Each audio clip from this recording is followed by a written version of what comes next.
Good morning, friends. Good morning to most. Actually, it's evening for me. I tend to do my work at night.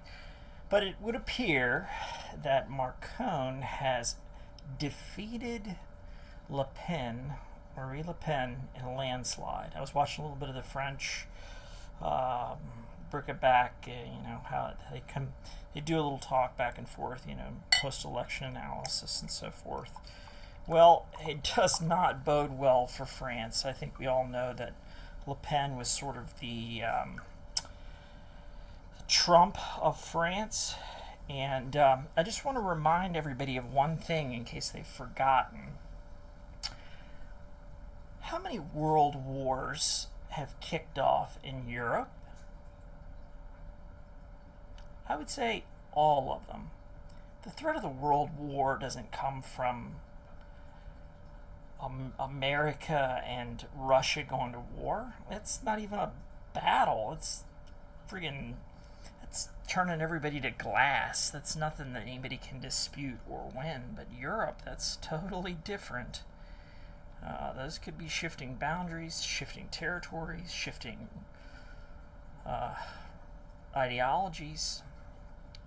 And it appears that the fascists have struck another blow against the independence and nationalist movements that have swept across the EU. Like I said the other day, I suspected that the Europeans are going to have more trouble than we will, just because of the number one, American ideology is way different than European ideology as a whole, and French ideology secondarily. And economic collapse is likely to come from the EU first. It's spread like a contagion into the States. It's one linchpin of the three that I've discussed in previous videos. But I just wanted to get out my quick and early thought on this before I went to bed about really keeping an eye on how political developments unfold in Europe and in France, especially because that's where the world wars seem to start, is in Europe. So hopefully we Americans can figure out a way, because we're going to get dragged into it.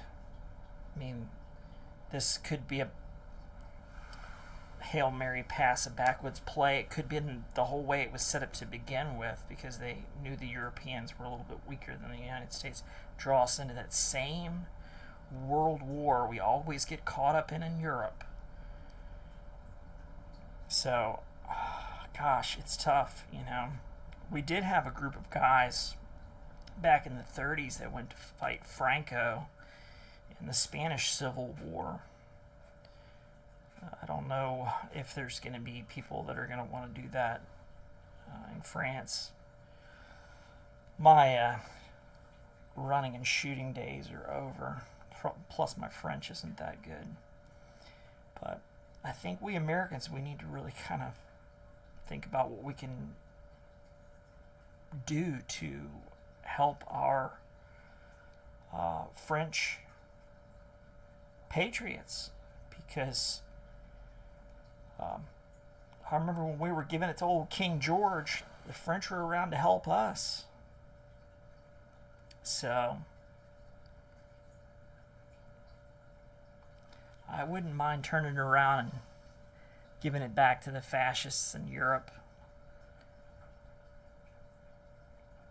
And the French people, they're a boisterous bunch.